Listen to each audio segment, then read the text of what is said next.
Hello, my name is Ham Donishman. I am the Director of OEM Sales for Distech Controls. Thank you for joining today. And today I'm going to be talking about a new exciting product for Eclipse Smart Air Control Valve. Just really quick from our technology timeline, within the last 3 years it has been a very exciting times for Distech Controls and the Eclipse platform, control platform. Within the last 3 years, we have introduced into the market space our cloud relay to Microsoft Azure, which provides us the pipeline to the cloud connectivity. We have introduced our thermostat, Eclipse thermostat, which is the first and foremost, the first thermostat in the industry, fully programmable IP type controller. We also introduced Apex controller, which is our most powerful controller in the market today, and it is truly an IoT edge device. And today we're going to be talking about a new disruptive product called the Smart Air Valve. If you think about the VAV system, traditional VAV system, for past 40 some odd years, the VAV system, the way it's been designed, a number of SKUs, complexity around it, none of that has changed. So for really past 40 some odd years, we have been continuously installing these types of systems throughout the world, and we have not seen a product come in and disrupt this industry. So I'm very excited to talk about this product today, because what we have today is what I really look at as far as a disruptive product, and really comparing it to another market space like, let's say, Uber, that came in and changed over the whole taxi industry. This product, the Smart Air Control Valve, is comparable to that same scenario. So talking about a little bit of technology and talking about it's all about math. So we had to go back and really visit and see what is the problem that we need to solve. The problem that we need to solve was a complex fluid dynamic problem. So by working with our manufacturer, HVAC manufacturing, we went back and looked at what has been really looked at in this industry, and really took us back to 1643. And Torricelli's, one of the physicists back then, created a theorem called Vienna contracta. This Vienna contracta was really the starting point of how to solve this problem. And we took that and really looked at the performance of the overall calibrated orifices over a wide dynamic range. But the key thing was we had to make sure that we are creating a solution within this industry, within our controller platform that we have, that we could use one transducer and a single transducer to really provide this precise reading when it comes to lower CFM. And when you look at a typical VAV box and how the air moves through the VAV box, through the orifice, and when you get to the lower end and the damper closes, you create these turbulences. And these turbulences, when it happens, that's where the accuracy goes out the window. And what we have done with the math, with the algorithm that's running inside of our controller, we're solving that problem, and we could drive these valves down to 3 CFM with a precise reading. If you look at the industry and the competition, there's many different sizes out there. And the reason there is many sizes out there is exactly that, to be able to get to that preciseness. Most products, even around the 4 to 5 inch that are out there, they could drive down to about 150 to 120 CFM. Anything below that, the accuracy goes out the window. If you look at our Smart Air Control Valve, we're only going down to 4 sizes. We're only talking about a 12 inch, 16 inch, 10 by 15 rectangular, and a 10 by 21. The key thing to take away here, we are at 3% accuracy, and we are at minimum low pressure of 0.03 inches at 25 CFM, and a 300 to 1 turn down, comparing to our competition around 4 to 1 turn down. That is the disruptive in this business. If you look at the laboratory market, the current product, the way we have it today, can easily compete against some of these products that are out there, and our readings and the ratios that we have describing right now even blows those type of competition out of the water. And when we're talking about the 300 to 1, the closest we can get is 100 to 1, and that is again another game changer here. if you look at this chart, any mechanical contractor could really truly take away some of the information here, and that is if you're talking about a 4-inch all the way up to 22-inch, what we're describing here, when you're taking the pressure down to the lowest possible readings, and you could cover that entire CFM range, we're talking about one size, which is a smart air control valve at a 12-inch, can cover from 0.001 and then all the way to the higher pressures that we need to get, and then get to about 2000 CFM. All the other products that are out there right now, they have to have multiple sizes to achieve the same accomplishment. So just think about that. That's only one size that covers all of that.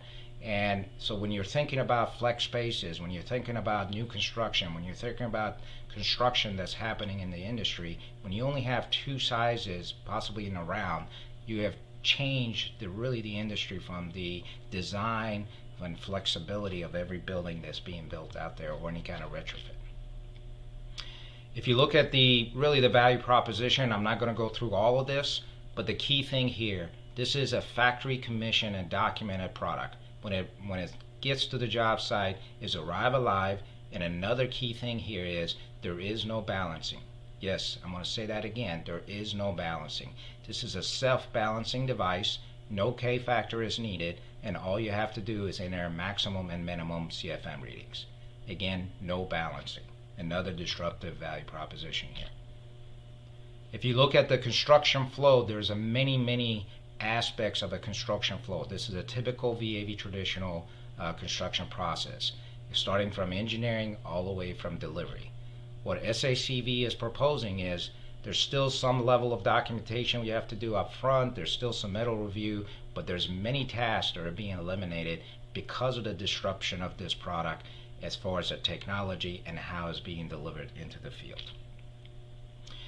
Overall solution review, advanced algorithm running inside the Eclipse controller, the accuracy, the turn down of 301 to 101 turn down, ultra low leak aerospace damper gasket, type of pitot tubes and the non-clogging orifices ring sensors that we're using.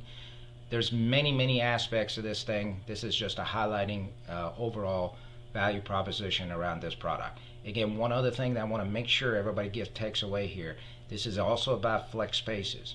What that means is, you have four different sizes, and if you have an end user that wants to restructure their building after they've been in it for about 10 years, this product is basically you keep it, you move it to a different location, you put in your maximum reading, and you don't have to redesign your entire mechanical system.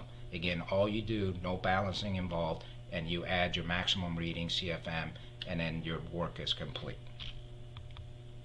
Another thing to take away about this is not just about an HVAC type of a solution. This is truly a smart room solution.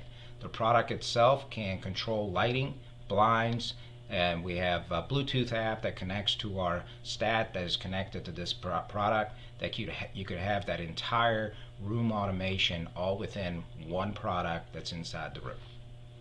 Now we like to do a live demo. Thank you very much. Okay, we're going to do a live demo of the smart air control valve. I am actually connected to this device.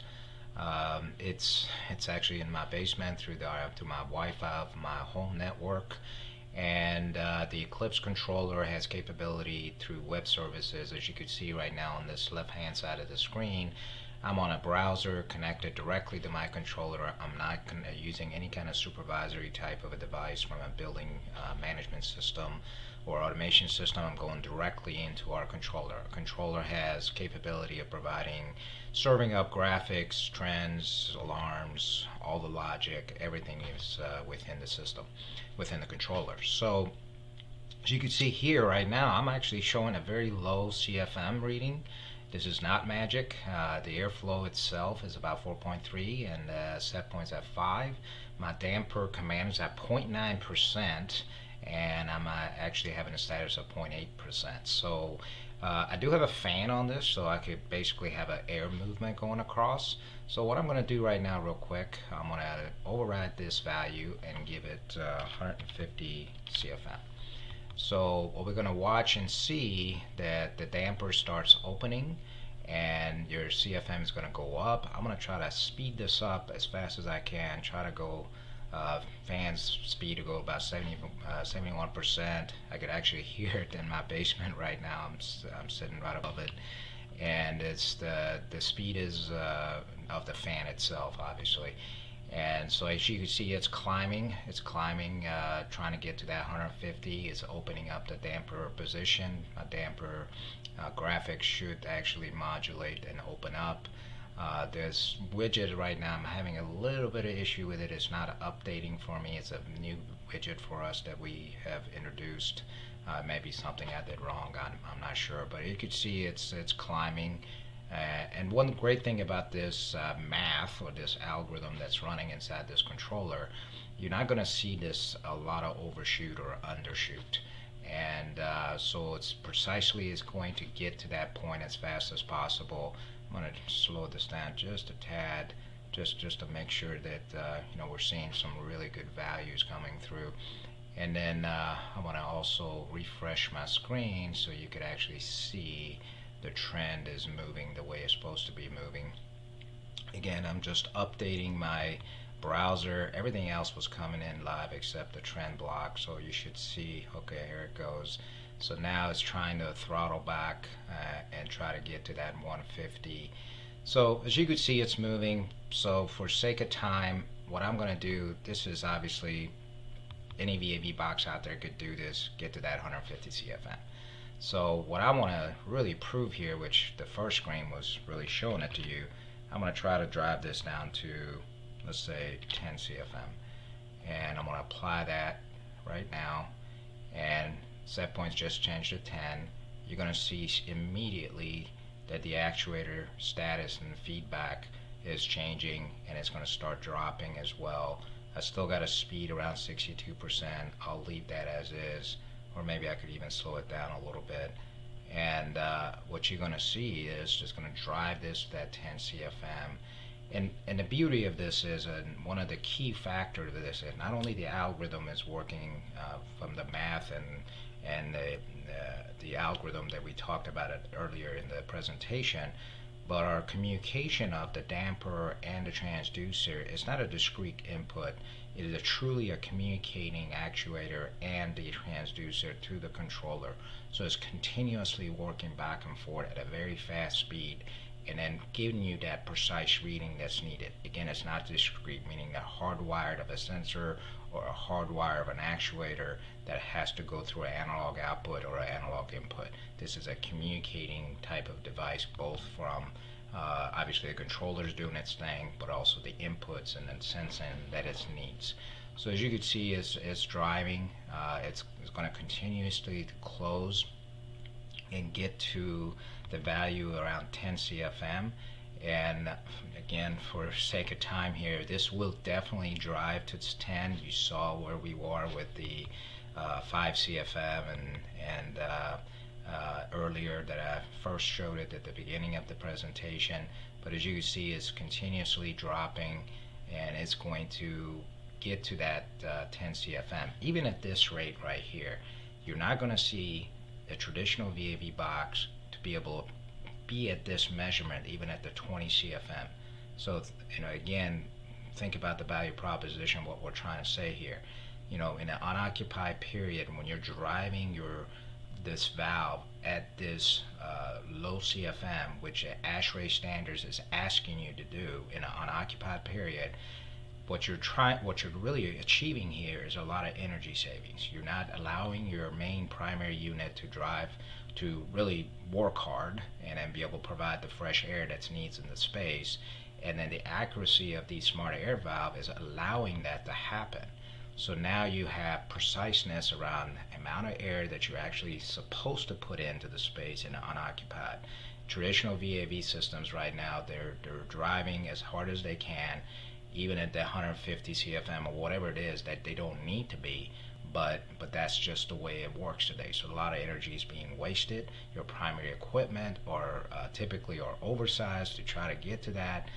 So we're not paying any of that penalty, and it really becomes a very energy efficient system if you add all these values together. As you can see, it's still closing, and we're at 3.0%. You know, kind of like your cruise control on your car. You tell it to go 70 miles an hour, it's going to go 70, uphill, downhill, doesn't matter.